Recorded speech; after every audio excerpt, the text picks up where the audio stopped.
We are at 12 o'clock. Hi, this is Mary Beth Harrison with the Dallas Native Team. My trusty sidekick, Candace Barnes, is sitting there on the side there.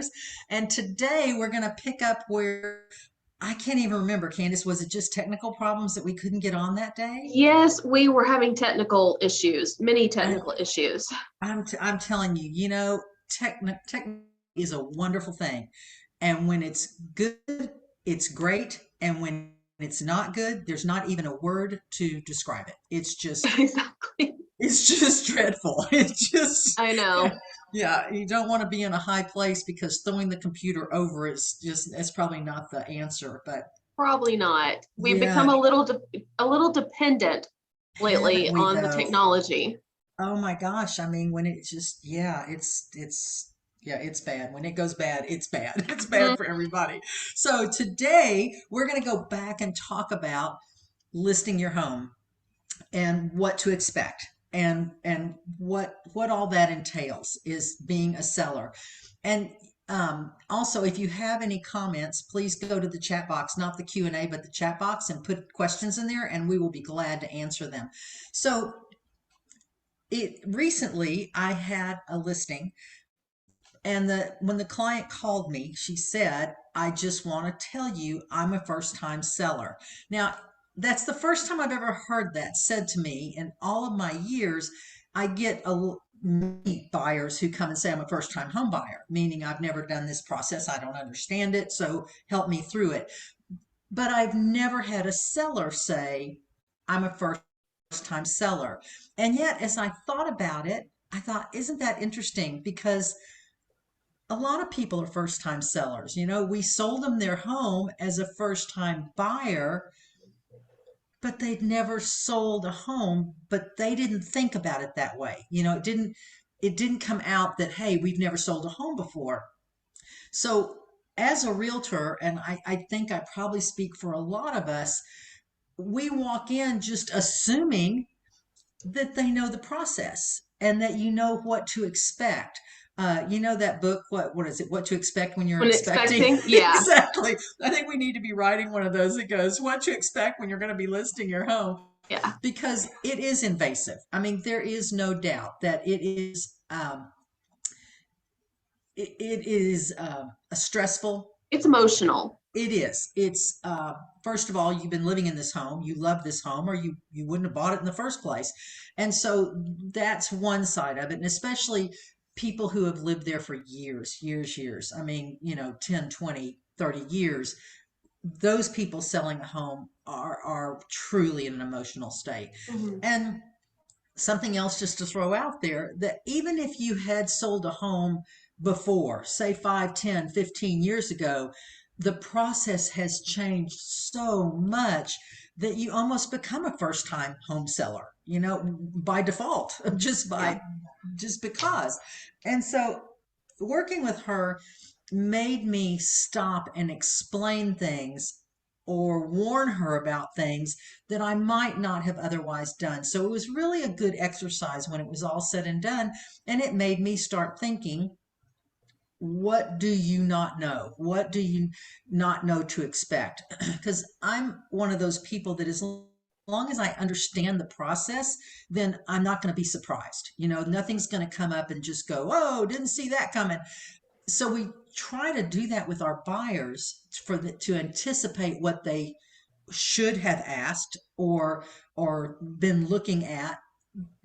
But for some reason, I just never thought about it from the seller side. So that's what prompted this one today and the subject today. So let's get started. So when you decide to sell your house, you give us a call. Hopefully, you will give us a call.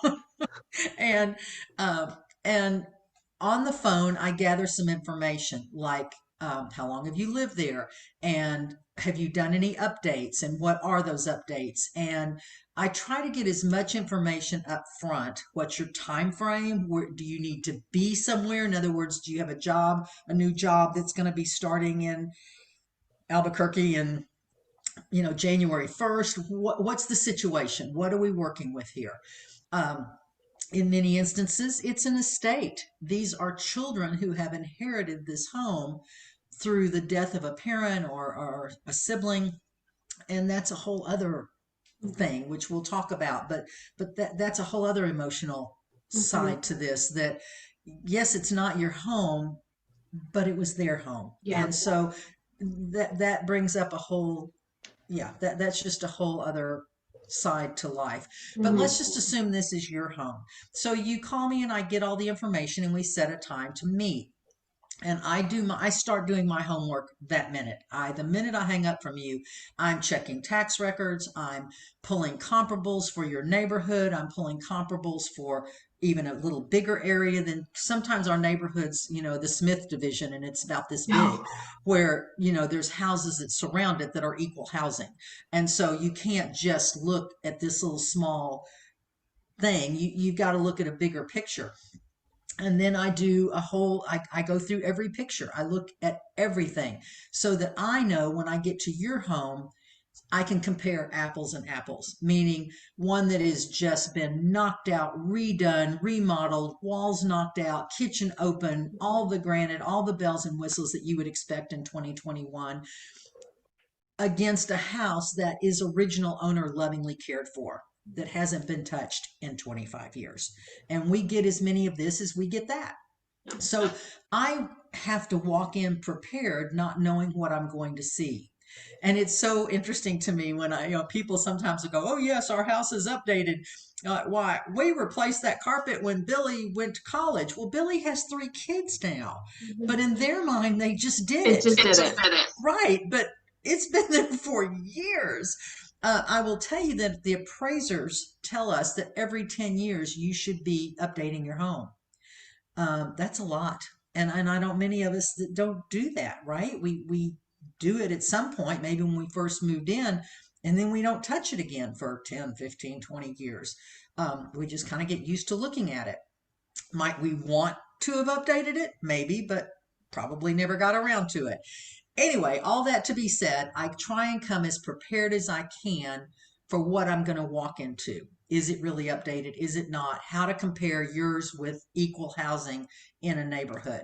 So I kind of walk in with a little bit of a preconceived idea of price range, meaning if this isn't done, if this is done, somewhere in here is our price range. I know it won't sell for any less than this, and it probably won't sell for any more than this. What's that middle ground there? So I walk through the home, make my notes on what I'm seeing, and also notes on what I think needs to be done. So we sit down and we discuss all that. We discuss what I bring to the table for a listing. And there are things that you as a seller should be asking. What are you going to do to market my home? Because marketing's everything. I mean, Candace is 100% of that in my life and for our team. And so you can't just put a sign in the yard and hope and pray that it sells. Now, we do that too, but we also A have little prayer. exactly. But we also have a full plan of what we're going to do to market your home. And if your realtor that you're speaking with doesn't give you a full blown plan of what you're going to do to market this home, then I might be backing away. A lot of realtors rely on their company website to do their marketing. That's not enough anymore. In this day and age, that is not enough. Putting a sign in the yard and putting it in MLS is not enough. So that's one question that you want to talk to them about. But I also hope that you are open enough when your realtor says to you, and again, if your realtor's not confident enough or honest enough to make these comments, that's a problem too. Is, let's clear out that corner. Let's take the 50 things you have on the mantle and get it down to maybe 3. Let's put away, it's just, you got to get the clutter. You got to get it cleaned up. Buyers need to be able to walk in and see themselves in your home. So as I'm walking through, I'm making notes. And so when we sit down, I can go over those with you of, I think if we turn the couch, it would make this room look bigger. Or if we would get rid of a couple of tables or whatever. If I can suggest that you spend $3,000 to repaint the dark colors or the bright pink or the whatever colors that seemed appropriate at the time, if spending, say, $2,000, $3,000 will net you another 10, 20, $30,000, then that's a conversation we're going to have. Mhm. Now, whether you choose to do it is your choice, but sometimes the littlest things can make the most money for you. And paint and carpet are huge, or Yeah. flooring, some kind of And I flooring. would say, Mary Beth, too, just to kind of hit on that highlight of that is if you are going to do something to your home and you are thinking about selling, have Mary Beth and use Mary Beth as a resource so that way she can tell you, hey, this will be a good thing to add value to your home because it's already being done in your neighborhood and I'm already seeing that before you add something to your house. So that way you can have that ROI come back to you. Yeah, that That's a return really on your good thing to investment. just reach out to her and say, hey, if I do this, am I going to get that money back? That's a really good point, because I know one of our listings was, again, original owner. They had lived there their whole life. They had never touched this house. And the kids had gotten it in a state and they were trying to decide what to do. Sometimes you can't do enough. In other words, to have changed the carpet in that house would have been irrelevant, Yeah. because you still had the wood walls, you still had the original cabinets, you still had some wallpaper on the walls. It was such a small drop in the bucket that anyone that buys this house is going to come in and gut it anyway. So sometimes, okay, let's just sell it as is. That's okay, because that house needed everywhere from, gosh, probably $75,000 worth of work. Yeah. And But somebody's just going to come in there and gut it, you know? right, but we priced it accordingly so that when they bought it for this, they put the Yeah, 75,000 in it, they could still be in the market. It didn't put exactly. them outside of the market. And so those are important things to be discussing when you're sitting on. Do the ends justify the means, right? Mhm. If I spend this, will I get it back and more? Will I at least get it back? I mean, kitchens and bathrooms are a huge thing, but I've often too seen some of my sellers finally replace that carpet or paint or do whatever, and they're like, I am so sad that I finally have carpet like I wanted and we're moving. And So wow, that's a sad state of affairs when you think about it. So, the first thing is preparing the home for sale and having a realtor who is comfortable and honest enough to be frank with you like that. And you're going to have to understand it has nothing to do with you. How we live in a home and how we sell a home are two different things. So, for example, you have cereal every day or sandwiches every day. And so you leave the cereal out on the countertop and you leave the bread out on the countertop, or you cook a lot and you keep the oil and the vinegar and all that stuff out by the stove. Buyers don't want to see that, because what they think is, oh, she doesn't have room to put her cereal away or her bread away or her spices away. Well, sure you did. You have a huge pantry over there. But in their mind, there's not enough room in this kitchen for me to survive in. So you have got to come in and pare that stuff down. If you have your mixer out and your coffee pot and your toaster and whatever else, your juicer, do you use those every day? Because if not, and I guarantee you don't use your mixer every day, or your blender or whatever, then put it away. Get it out of that kitchen, get it off of your kitchen counters so that buyers can come in and see their things there. It's the same thing as, like I said, having 20 things on your mantle, on your fireplace mantle. Pare it down. Let's get it down to three or four. But Mhm. you don't need 20 things up there. We don't need, 300 pictures of the family out on a coffee table. Take it down to one or two. But here's the thing, guys. You've made the decision to move, and you all have heard this from me many, many times. You've made the decision to move, so pack it up. You're going to have to pack it sometime, so pack it now, right? Get it out of there. Let's clean stuff out. Bookshelves that have way too much stuff on it. Let's clean it up. Let's make it look like the bookshelf is an amenity into the house and not just a clutter catcher, as I call it. So, And put that stuff out in the garage. Like, mhm, you can take that stuff out to the garage and stack it neatly, and mhm, don't just throw it out there, but stack it neatly. mhm. But that would be the place you want to go. The people are going to open up your closets. People are going to open up your drawers. That's just, they want to see on how much space they have in that kitchen drawer. That's what they're going to do. They're going to open up cabinets. So if you have a bunch of stuff stacked in those cabinets, they're going to see that and go, these Yeah, cabinets aren't going to hold my stuff. So, I know that's probably invasive. You probably think that that's really invasive that people are going to open your cabinets, but they're going to be living in this home. And so yeah. they want to make sure that this is going to hold what they are going to be wanting in their home. Yeah, absolutely. Yeah. And are your kitchen shelves adjustable or not? That's a big deal. Mhm. I hate when I have glasses that don't fit inside a cabinet because I couldn't adjust the shelves. Or, do your things fit in there? Do your plates fit in there? Just all of those things. So, yeah, cleaning up, decluttering, doing all of that. So then we sit down and we go through all of the listing papers, and two, what's going to happen after that. So there's a whole stack of papers to list your home. We can do all of that online now, but we can also do it in person and go over piece by piece with it, and what it entails, what you're looking at.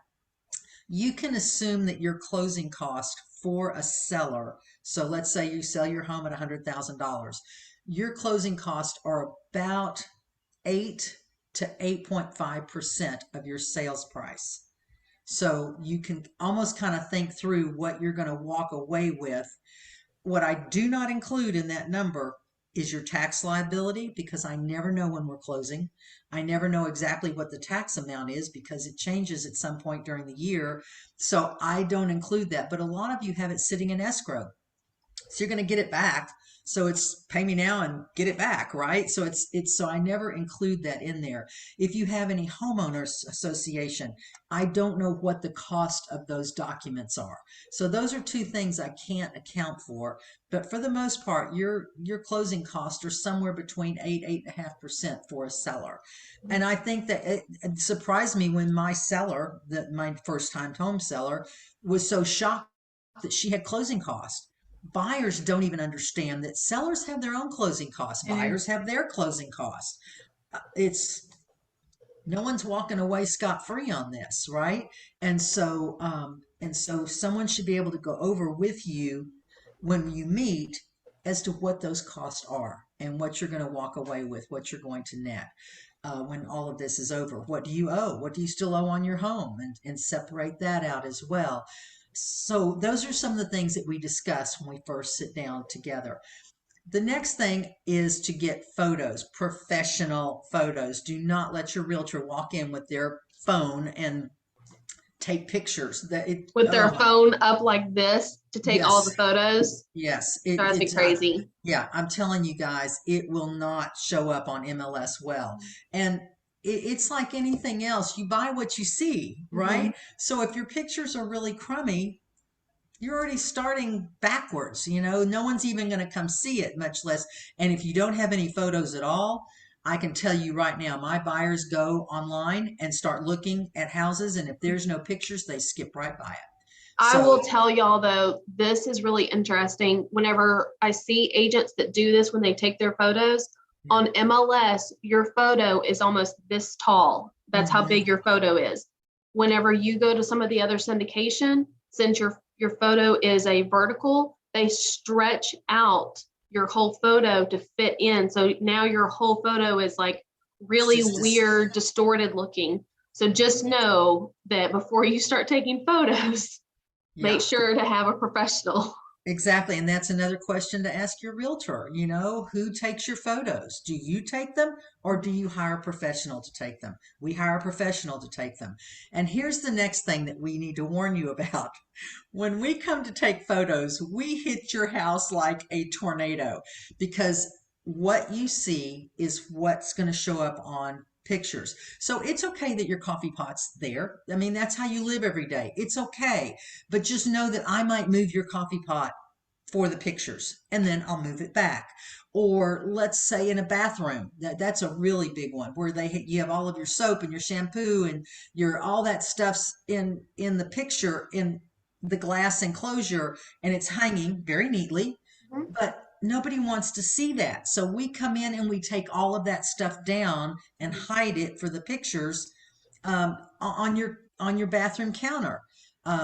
You have your cologne and your toothbrush and your toothpaste and face cream and whatever else is just sitting out there. Mhm. Again, nobody wants to see that. While your house is under contract, go get a little bin and put all that stuff in it. Take it out every morning, use what you want to use, and then put it back at Yeah. the end when so that your countertops are clean. Towels, that they're folded neatly. Those are all the things we do. We go in and we make the house look exactly like we want it And to I will look. say, we so appreciate whenever you've decluttered, because we Mhm, send you a checklist in advance to go, this is what to expect whenever we're coming to take photos. And this is kind of just a heads up. mhm. But it's greatness whenever we walk in and the house is decluttered. Just know that we're going to move things, because Yeah. there might be some object or something that might be eye catching in a photo. So that object might travel with us room to room to room, as we're doing photos, because it's something that could be a central focal point. Because a lot of people don't understand, whenever you're taking photos, um, if you can have an object in a photo itself, it kind of helps kind of Yeah. bring your eye around. So people are always shocked. They're like, okay, are you sure you don't want something else? I'm like, no, no, no, we're good. No, We're good. that's all we need. Um, We've just taken know we've taken flowers from one table to another when we've we needed the have color or needed, whatever. So books. just know, yeah, books especially to take Mhm. books and set them on a bedside table or outdoors. That's another one. Make that outdoor space look like you love it out there. You live out there. You have the chairs and the cushions and the table, and we may put a wine glass out there and a bowl or something just to sometimes we set tables, sometimes we don't, but or if there's a bar seating, maybe we'll set that up with dishes and And if whatever. you have a So fireplace or a fire pit or something like that where it's easily accessible to turn it on, those are yeah, great things to create some ambiance in your photos. People love photos that show fireplaces. yeah, I agree. And so that's what we do when we do the photos. And so don't be surprised when we walk in, like I said, like a little tornado, and we start moving stuff around. Know that we'll move it back. We'll put everything back like we found it. Sometimes we don't because we don't want it back, right? Oh, refrigerators and magnets and pictures. Of course, you're going to have your kids' artwork and stuff all over your refrigerator, but all it does is make the kitchen look cluttered. So we need all of that stuff down for the duration of your listing. Yeah. And so all of those things, if we don't put them back, it's because we don't want them back. Mhm. So I know it seems hard, but you want to live like a little model home is Yeah. what you want. I mean, go to new home construction and to new home builds and walk in those houses and tell Mhm. me you don't fall in love with it. I Yeah. mean, the way they furnish it, the way that everything is just Mhm. so, it's just so well done. And that's what we want to do with your home. And it's This, minimized too. Mhm. It's very sparse, it's very minimized, but people can envision themselves in that home because it is so sparse. Right. Or it lets them know if they do need to buy furniture, what furniture do they need to buy? Exactly. Sometimes in a room, the room has plenty of room for a even a king size bed, but you have so much stuff in there you can't see that. Mhm. And so bedrooms that function as a bedroom need to look like that. That you have nice spreads on them. That you have that it's just looks polished. That's all there is to it. And you can go buy some really inexpensive bedspreads that look really nice, or Yeah. quilts or whatever that look really nice. So we're not talking about a lot of money here to make your home look really great. Mhm. So that's the next step. So I've come in, I've done my evaluation, we've come up with a price, we've got the house listed.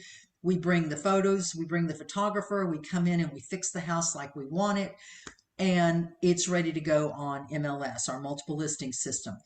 If you don't have everything, ready to go on that day, then we don't put it on. Mhm. So before that goes into out into the world, as it were, because it gets picked up by hundreds and hundreds Mhm. of sites between from Zillow to Trulia to Realtor.com to every Wall Street major. Journal. Yes, I mean the list of who where that syndicates out to is huge. I mean, it won't even fit on one page for us anymore. No. It spirals out so big that's going to see this listing. So we need it all to be compact, ready to go, because I assume it's going to sell fast. So Mhm. we need your seller's disclosure. That's a whole what 5 7 pages now Yeah, of exactly. everything Details. everything about your house. All of that has got to be in our hands before we can put you on the Mhm. market. So you got some homework to do, and we have homework to do. And so the next thing is going to be showings. So we happen to work with a company called Showing Showing time. Times, Showing Times, and so almost all of our MLS does work through that. Mhm. So what, as an agent, when I want to show houses for the day, I make one phone call or I go online and I make one stop and I make all of my appointments for the day. So that's the next thing, is that you're going to start having showings on the house. So you're going to get a call or a text that says, "Hey, this is Showing Times.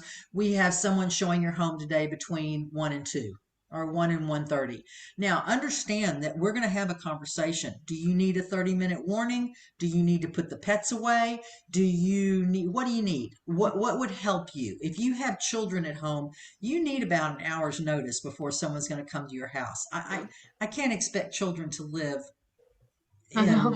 in, yeah, a void. That's just not Yeah, fair. That's not yeah, fair to anybody. Or do they nap between 2 and 3? And so we don't want showings between 2 and 3. So understand, we can set your showings up to be very specific yeah. to And we've meet. had people that work nights too, and Yes. so we've done it where I did he stay in the spare bedroom? Yeah.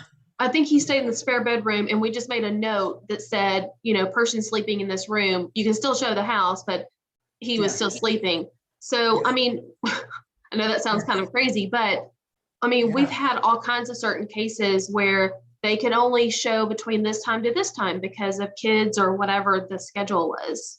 Yeah, absolutely. So we can work around you for sure. But what I always tell my sellers is, don't leave until the agents get there, because especially if you're having to take pets away or kids or whatever, because when I say I'm going to be there between 1 and 2, I don't know if I'm going to be there at 1 or am I going to be there at 10 till 2. I just know that I've got 6 or 8 houses that I'm showing. Mhm. I don't know how long my buyers are going to stay in each house. I mean, hopefully they love one and they stay in it for quite a while. And Mhm. so now it's screwed up my timing to be, it just pushes your timing. And So you if have you, some buyers that'll walk in and be like, nope, this isn't the yeah, house. So it's like two yeah, seconds. right. They need something specific, like they need a wall that's a certain size, or they need a kitchen that's open, or Mhm. whatever. And yeah, they walk in and immediately just like, nope, that's in our Yeah. house and let's go. So yeah, we may be there for 5 minutes. We may be there for 50 minutes. Who knows? Yeah. So if you wait until we show up, then you can go, "Oh, you know what? We were just walking out the door. So just lock up when you all leave, or don't lock it because we're just going to go for a walk in the neighborhood." So then it's time for you to leave. Yes, sellers, I want you to leave the house because I need to hear what my buyers are going to say in there. And what might come off as a negative to you Mhm. helps me as a agent to help them through it. So for example, wow, this room looks really small. Well, I don't think the room's that small. I think they have a lot of furniture. Mhm. And so it's making the room seem smaller. But think about it. If this couch were pushed back against the wall or da da da, whatever, I can overcome those things. Yeah. And maybe they'll love your house when I do that. Imagine this being painted purple instead of the green that they have it, whatever those things are. But when you hear it as a seller, it's like, what do you mean they don't like my house? What do you But mean they we don't? tend to protect our home because it's our memories and it's Right, emotional for us. Yeah. right, right. Or yes, it's like saying, your child can't read. Like, Yeah. yes, she can. It's just that's basically what you're saying to Yes. someone. And the other thing I find is a lot of times if the seller is there, my buyer will go, "Oh, you have such a lovely home." So of course they're just going, "Oh, they love my home." Yeah. No, they didn't. No, they didn't at They were all. just But being nice. exactly. And so you're not hearing what you need to be hearing. Mhm. So the other thing is we always ask for feedback after every showing. They get an email from us saying, "Give us some feedback," or we make a phone call going, feedback, meaning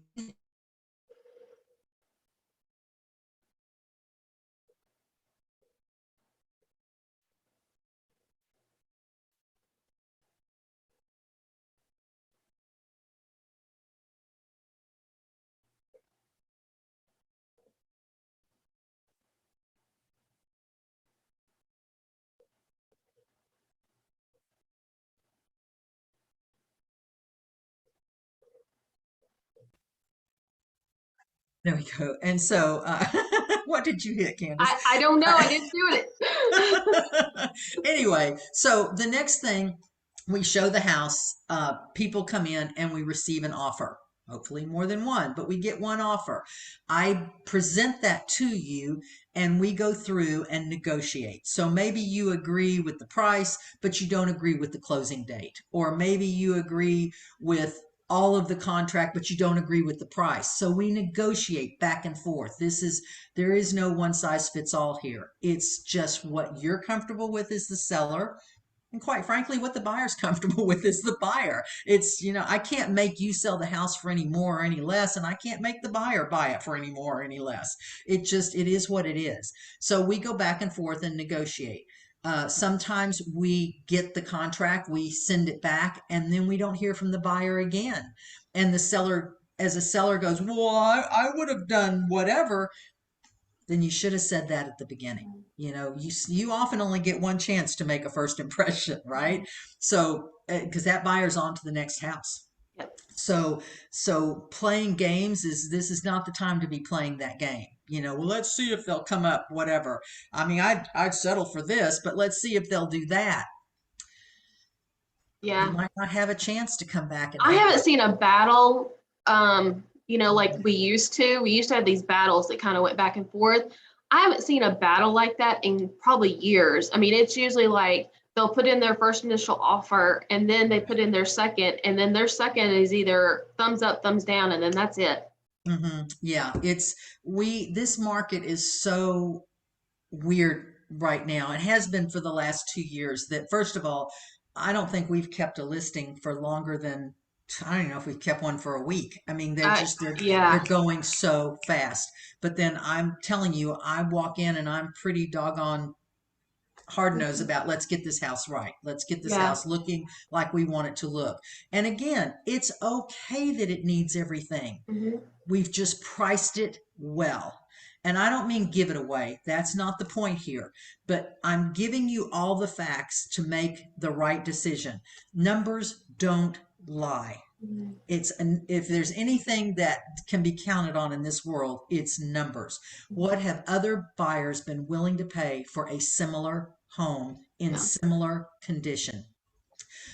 So once we know that, if the whole neighborhood's been selling for under 350,000, for you to walk in and think your house is going to get 375 or 400, what makes you think that? Yeah. Right? And so now let me make something really clear. There is always the house that sets the market, meaning this house was fabulous. I mean, it was fabulous. They had done everything, remodeled it, done it. It was standing at attention. It sold for here. Mhm. So now it allows all those lesser houses to kind of jump up a little bit. Well, if we never had that, we'd have flatline our whole life. Every house would always sell for the same thing. So there's always that house that kind of allows the other houses to jump up a little bit. So I'm not telling you that there's only one price or, everything's set in gold, but we can clearly see that there is a top, that Yeah. there's, and I have to sell your house 3 times. I have to sell it to the agent so they'll show it. I have to sell it to the buyer so they'll buy it. And then I have to sell it to the bank so that they'll loan the money on it. So it doesn't matter what you or the buyer think. The bank's going to come slap our hands if it's priced out of the market. And And I we will can, say too, on top of that, people often they will get relaxed with keeping their house, you know, with a nice little bow on it once we go under contract. And I always tell everybody, we're not done yet. We still have inspections to do, and we still have the appraisal to do. And I will tell you, I mean, not that the inspector is going to come in and go, oh my gosh, you know, but the buyer is going to come back with that inspector to do an inspection. So keeping your house neat and tidy throughout this process, through the showing, inspection, and appraisal is crucial. It will yeah, make your life much easier. yeah. Let's talk about inspections. As a seller, I strongly, strongly recommend that you get your house pre-inspected, meaning pre-listing inspection, especially those of you who have lived in the house for any length of time. You know, we check our teeth, we check our cars, we check our air conditioners, we check a lot of things in our life, but we never go back and check on our house. And so, like on a pier and beam, I've had an inspector crawl under the house to see that there's been a leak in the kitchen sink for years, Mhm. years. Well, now I understand why we had bugs. Well, yeah, no kidding. Your kitchen sink was dumping into the crawl space.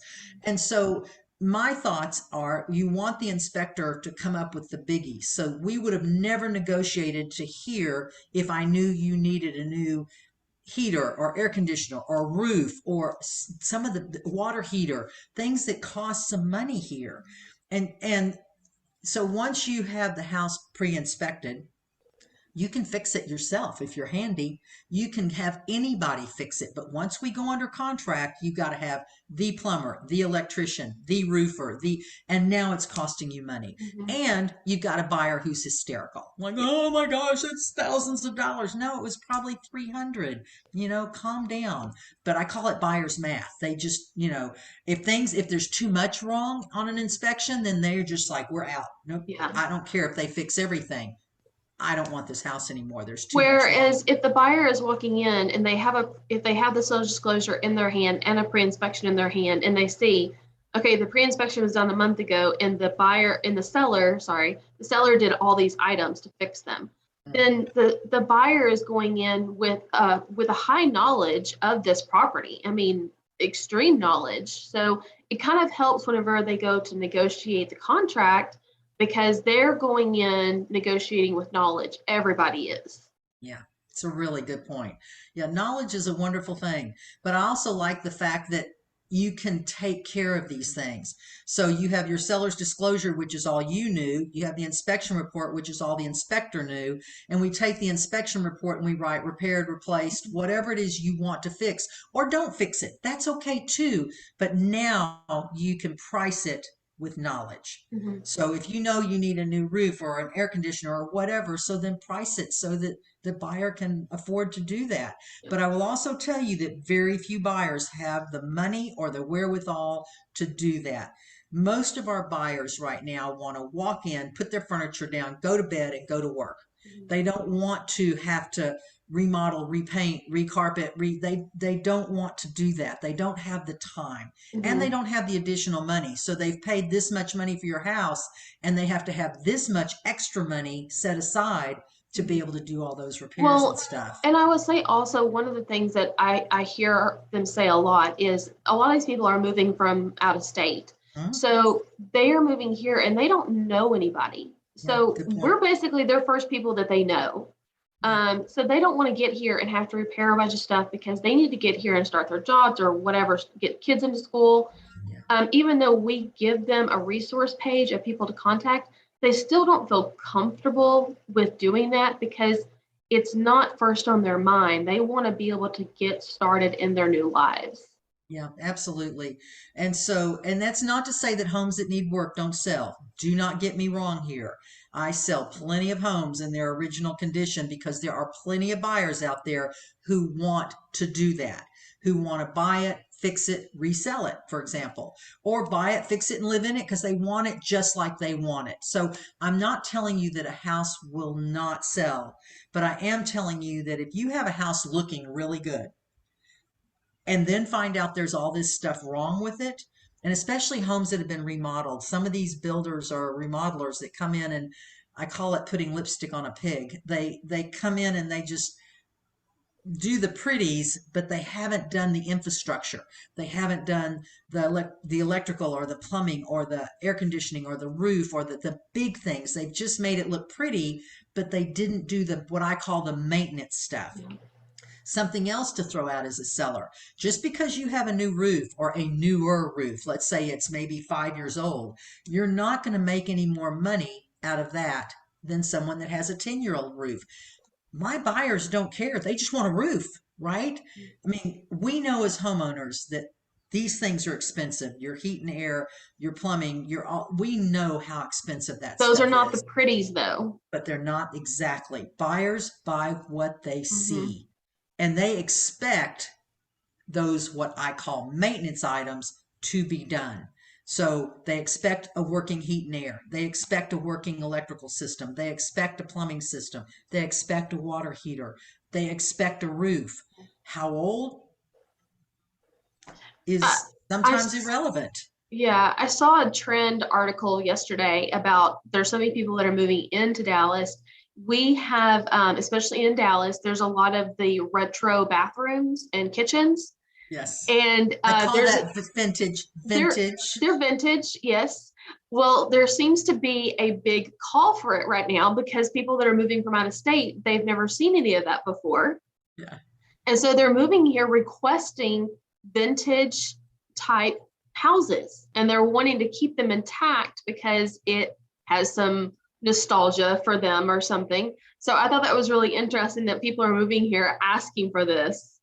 Well, it always kind of really is sad to me. I've been selling old houses for a good portion. I've always lived in old houses, so it's really all I knew for forever. And some of our historic areas, and maybe not historic, but they have our old Tudor homes, our M Streets, our Lakewoods, our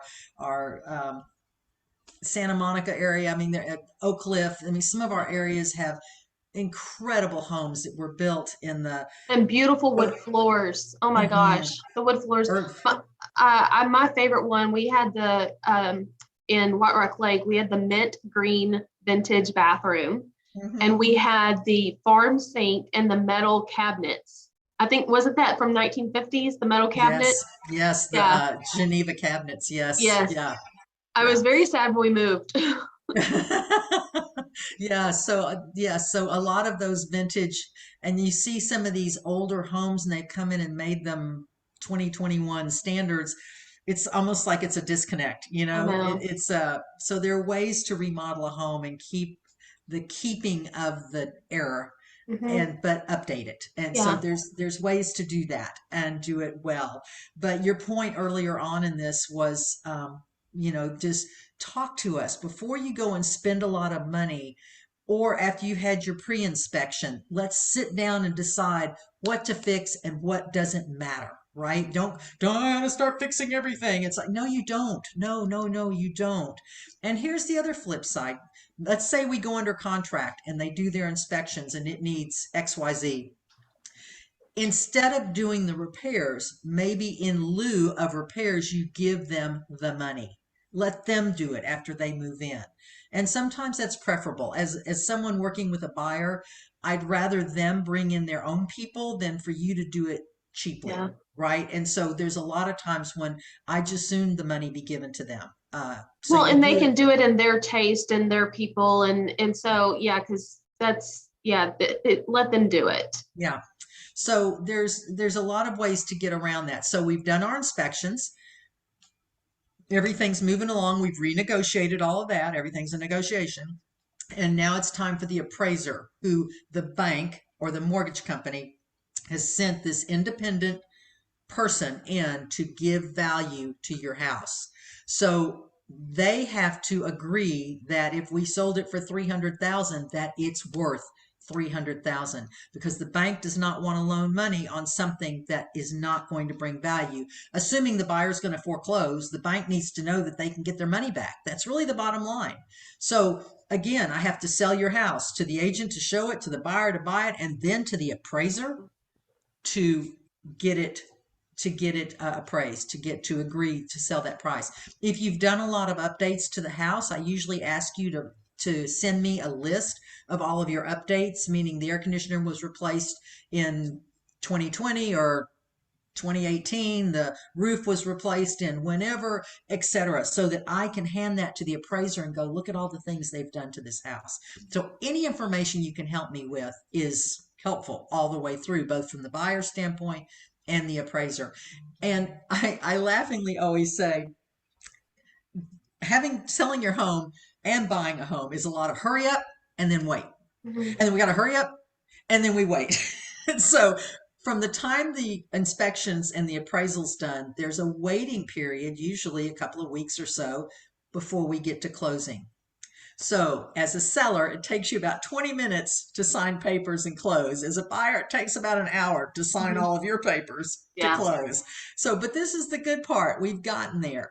One other thing I want to bring up is, as a seller, let's just assume that you don't need to be at your new job until the end of January, the middle of February. That's okay. Let's get your house on the market. Let's get it under contract and negotiate a lease back, meaning we're going to close on January 15th, but we're going to allow you, the buyer's going to allow you to stay in the home and lease it back. They're now the new owners. Lease it back from them for 2 weeks or 3 weeks or 4 weeks. A lot of times our buyers are renters. They're in rentals and they don't need to be out until the end of February. So they're a perfect buyer for you because they can give you the value of time. Mhm. So you get your money, you know you're closed, you know you've sold your house, but you get to stay there and only move once. And I know that a lot of my sellers get so anxious that this isn't going to work. I'm going to have to move twice. I'm going to have to, it's going to say, or it won't sell in time and I need to be there. And they just get Yeah. so worked up. I know this is going to sound weird and I know it's going to sound hokey and I get it. I get this, but I've just got to tell you guys, I have never, ever not had it work exactly like it's supposed to for my buyers, Mhm. ever, or my sellers. So whatever needs to work, we just make it work. That's what we're It here comes for. together. It does. It just all comes together. So you only have to move once. The kids get to stay in school till the end of the school year. Whatever your needs are, we can figure it out and we can make it happen. So, and if not, then we come up with a solution to get you through that interim period if that's what it takes. The bottom line is we have solutions. This is not our first rodeo, not the first time we've seen this problem or this issue or this. Believe me, it's not the first And time. we're really good at being creative. We are. We just, if my clients want it, I will find a way to make that happen. That's just how we work. So selling your home doesn't need to be stressful and anxious and all of that. There's ways to make it work for you so that you can go on with your life. And here's the other thing. That's what we do. We offer service so that you go do what you do for a living and we'll take care of your house.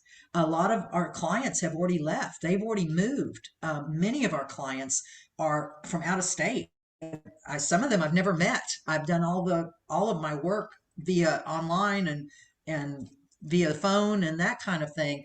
Never met these people. And here's the other thing. Let's say you do need to move to your new job. You can close remotely, meaning we can send all of the papers to sell your home wherever you are. Or let's say you live in New York and your parents lived here and it's now an estate. So we're selling the home for the person who lives in New York, never met them. And the whole thing takes place online or remotely. So you don't have to be here to close. You don't have to be here in person. So again, there's ways to work around all of the issues that you think are going to hold you back. Not necessarily. There's a solution for that. So I don't know. I haven't even looked. Candace, do we have any questions? We do I'm not sorry, I have any didn't even. questions Okay, today. all It's right. pretty quiet. Yeah. So just bottom line is talk to us. Let's knock it around. Let's see. And if you do know that, for example, your job's going to start March, then let's back it up and figure out when do we need to list it to get you where you need to go when you need to go. Mhm. So sometimes getting ahead of the game is really helpful for us and for you, is to start the conversation now, knowing you're going to need to be there whenever, right? In the spring, or whatever those dates are for you. So don't wait till the last minute to be thinking about that. Let's get ahead of the game.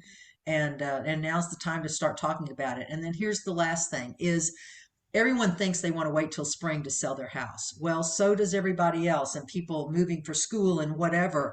Guys, you want to be on the market when you're one of few before you're one of many. So you want to be on the market when there's not a lot to sell, not a lot for a buyer to look at, and that becomes your January, February. Because once March comes, we've got the March, April, May, people are moving for schools, they're moving for work, for whatever reason. Springtime gets really springing into summer. Mhm. So you've got a lot more to choose from. It becomes more, a little more of a buyer's market than a seller's market, where January, February, it's still pretty much a seller's market. But I'm also finding too that in December, people start to get their notices of, hey, you're getting transferred. So Mhm. a lot of people, what they would do is if they were getting transferred, they would kind of wait until spring because that way they'd move the whole family. But I'm not seeing that anymore. I'm seeing they're No, getting their notices and they're gone. they're out. So we really need houses to go on the market because We we've do. got plenty of buyers now that Yeah. have already gotten their notices. We're moving, we're coming to Texas, and we need a house. And you know what's interesting too, Candace? I have found this to be fascinating this year. Mhm. And it is that because of the remote work that we Mhm. all started doing through COVID, that's continuing for many, many, many businesses. We have a client coming in from Puerto Rico. We have a Yes, client coming in from England. We have one coming in from Chicago. all And over. their business is still there, but they can work anywhere. And they kind of woke up and went, you know what? We can live anywhere. Let's go move to the Dallas area. Let's Yeah. go move. So I'm telling you, the remote, the ability to be remote and be close to an airport Mhm. is golden. Mhm. So it's really changed the way people are moving, and from out of state and out of the area, to have the lifestyle they want and be Yeah. able to still keep their work life. So yeah, selling it, we can't get enough houses right now. And last year we were down, I think the last number I saw for year to date was like 54% down in listings. Yeah. That's huge, guys. That is huge. But as a seller, supply and demand, so you're able to get more for your home. So there's that. If you're looking Mhm. as a seller, interest rates are going to start to go up. We've already seen them go up a good half a point. So we're going to continue to see that. The Fed has made it very clear they're going to start raising those Mhm. rates. When? How much? Who Yeah. knows? But every little bit knocks a buyer out of that buying power. Mhm. And it knocks you out of your buying power. So think about it. Whatever you're going to go buy is going to cost you more as well. So it's going to So lower your price. So we just kind of need to think about that whole package, and Mhm. what that looks like for you. So really, you can always reach us. You can go to our dallasnative.com website, and you can find all kinds of information on there. You can always reach us at info@dallasnative.com, and we will answer any of your questions. Or please feel free to call on us at any time. And we'll be glad to meet with you. Even if you just want information, there's a lot of times I don't ever list your home. I don't ever We don't take it that far because you've gotten the information that you need. And that's okay. Information's powerful. So if it's just information you want, but you don't really think you want to sell right now, that's okay. Let's figure it out. Let's Yeah, we let's want to get a be a game plan. resource to you. Absolutely. Let's get a game plan going for you. Even if it's for 6, 9 months from now, let's just start to get a plan in order. And what do you need to be doing to your home to get it ready to sell? Because now you've got some time. So let's take advantage of that too. So like Candace says, we just want to be your resource. That's really what we're here for, is to be your resource for all things real estate. Quite frankly, all things Dallas, because when you're born and raised here, there's not much of it you don't know. So thanks so much for listening, and we'll see you guys next week. I've got a great show next week. You don't want to miss it.